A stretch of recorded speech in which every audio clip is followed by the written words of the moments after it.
Hello, federal viewers. Welcome to a chat with former Chief Election Commissioner of India, Mr. N. Gopalaswami. We will be talking to him about the special intensive revision in Bihar. Hello, sir. Welcome to the show. Yeah, my pleasure. Yes, sir. Yes, sir. Federal viewers, this exclusive interview with Mr. Gopalaswami talks. We will be talking to him about how this verification process continues in Bihar. What were the anomalies earlier, and how this process will take care of the anomalies, or what should be the changes brought in. So let's go on with this interview, sir. Over 41 lakh electors in Bihar, including 11,000 of them have been listed as non-traceable. This raised serious concerns about bogus voting and illegal enrollments. As a former Chief Election Commissioner of India, how do you view this scale of, such a seriousness, big scale of this issue? Look, I mean, it is not connected with bogus voting. Let's be very clear about it. The fact of the matter is, because I'll tell you the statistical information which will clear to you. The point is that due attention has not been paid to the upkeep of the electoral roll for over quite a period of time. I mean, see, what must be happening is that ever since the intensive revision part of it was abandoned, every 5 years at least, before the assembly election, there used to be 1 year before, 6 months before, intensive revision used to be carried on, which has not been done since maybe 2005 or 2004. Now, that results in this kind of anomalies coming up. And basic record keeping also seems to have been not very good, because you have a fairly large number, 2.5% of people who are dead and not removed from the electoral roll. Okay. So the point of the matter is that if the upkeep had been good, such large variation will not come. Yes, sir. So, how do you think this great number of big anomalies can happen? Today, it is being discussed in the parliament also. Can you please explain how even people without the houses registered in the same place could be decided as voters? No, come again. Your houses. Many people, they did not have their even a physical dwelling, the house in the place, but they are termed as voters of that constituency. It's a big anomaly, right? Absolutely big anomaly. And I mean, this is the result of not doing house-to-house verification at least once in 5 years. And if house-to-house verification had been done, such anomalies would not have come at all.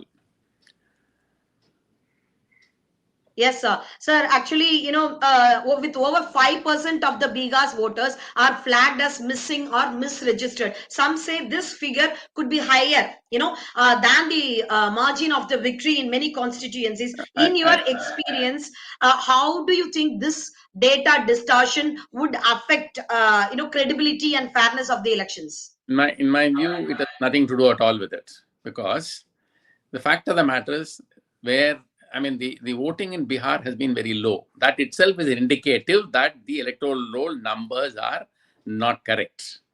You see, just imagine if these 5% is removed, the polling percentage in Bihar will go up from 56% to 61%. Average for the entire country is 65.79 during the last parliament election. Okay. And in the assembly elections, it is 56.6. 57.05, etc. So it should have straight away gone up by another 5%. So we kept on talking about low polling in Bihar, which is the real issue is, yes, I mean, compared to Tamil Nadu, let's say, which average is about 75, 72 or 70, polling in Bihar is less by about 10%. That is acceptable. But it is not as low as is being suspected, because the denominator has not been corrected.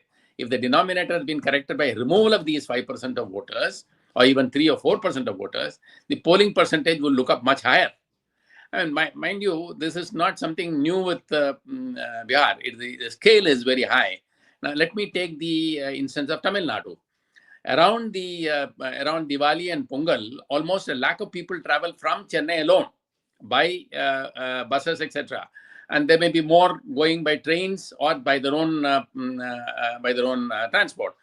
May be true of places like Trichy, Coimbatore, which are highly industrialized cities.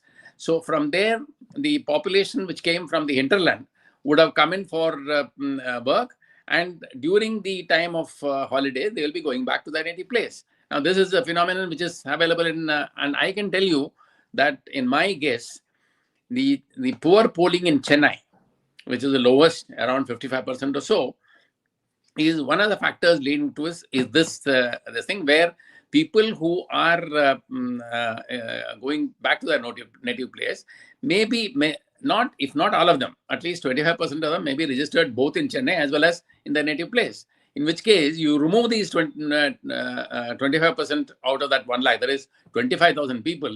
The polling percentage in Chennai will go up at least about 2 percentage points, because about 7 to 8 lakhs is the total voter strength, and 25,000, even if 25,000 is removed, it happens to be around up to about 2% change will come up. I mean, it will show a higher figure. So this is true of every state. Only thing is, in states like Bihar, UP, etc., where the migration for work is much higher than states like Tamil Nadu or Karnataka, for that matter. And in these states which are better developed, internal migration will be more rather than migration outside the state. Now, we had done a study in Karnataka, especially Bangalore city, somewhere around 2008, before the 2008 assembly election. And we found that if you do not, I mean, the intra and intercity migration, that is migration to the city from outside and within the city from one polling area to another polling area, one constituency to another, almost accounted about 55%, okay, in a period of about 2-3 years. So you can imagine, I mean, if corrections are not done from year to year, or at least once in 5 years, if total correction is not being done, then the distortion will be almost as good as about 20%. Fine, sir. Fine, sir. Sir, there are other data related to how people are voting in multiple locations, but I'm just wondering how this is possible, sir. Why we lack this foolproof method of filtering people voting in multiple locations? Where did we fail? The point of voting in multiple locations is overstress. That is not right. See, just because the names are there in different places, it does not necessarily lead to the conclusion that it will be voting in multiple places. No, that's not quite correct. What is happening again? This is the problem which the commission has faced, in the sense that up to about 2001, if you want to register yourself as a voter in a constituency and you are above the age of 20-25, then presumption is that you would have been registered in one constituency already wherever you were there, and you are moving out to a different place now. Therefore, a question in the form number 6 used to be asked, saying that where were you voter before coming here? Now, many people never used to fill it up. And the Election Commission found that far too many form 6 will be rejected for this particular reason. Therefore, it relaxed it, saying that, all right, now if it doesn't give the information, accept at least to enroll him in the new place. Now, this means automatically one entry at his earlier place, one entry the new place, there are duplication. Okay. Now, this is nothing new at all. I mean, this has happened since the Election Commission relaxed it.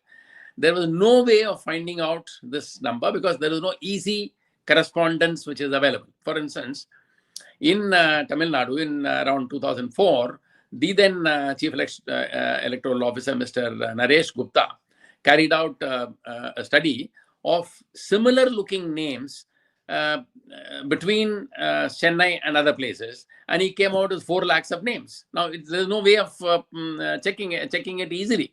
I mean, at that particular point of time, there was no single identity which is which has a backing of the person's unalterable features. I mean, iris or fingerprint, etc. That was not available. That is, Aadhaar was not available.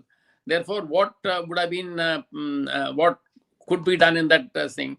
You take the photograph of the person which is in the electoral roll in Chennai, then you find that similar name is there in Kanchipuram or in Kadalur or in Kanyakumari. You send it to the Tahsildar there. He will have to go to the house of that person and check whether this photograph is the same. See, this is just not possible. So what he had done was, he had done a first level where the name and the father's name are the same. So he got about 4 lakh entries for the entire state. But there was no way of checking it thereafter, because, I mean, physically checking 4 lakh names from one place to other with different tahsildars, a person in Chennai might have come from Kadalur, might have come from Kanyakumari, might have come from Coimbatore, somewhere else. So every case you make papers and send it to the tahsildar concerned, and he verifies and comes back. Not possible. Now, with the Aadhaar at the back end, this is possible to curb. But now, election commission says it is, for the voter, the election commission is laying the onus on the voters to prove the citizenship, their identity. Why, don't you think it is with the election commission election commission's purview to do this? What? To do what? The voters are being asked for various identification. They are not even obviously. See, in a place with such large deviations, such large mistakes found, you need to ask the person saying that bring some evidence at least that you are the right fellow, because the evidence is that people have been registered. 2% people have been registered at different places. There are dead fellows who are hanging around in the electoral roll. So all this means that you need to have a better proof. Otherwise, you just go ahead with whatever is being done. You will repeat the same mistake. Only thing is, this year it may be slightly cleaner. Next year it will again go into the rut. So one needs to get some proof at least. And what proof and what level of rigidity is something which the Election Commission will decide, depending upon the number of applications which come, and what kind of documents are coming, and how much to rely on, how much not to rely on, etc. Fine, sir. Thank you, sir. Thanks for your time and the valuable information you shared in the interview with the Federal. Thank you, sir. Thank you, Federal viewers, for joining in this interview. Please do share and comment on this video and let us know the kind of topics you want to be discussed. Thank you again, sir. Thank you.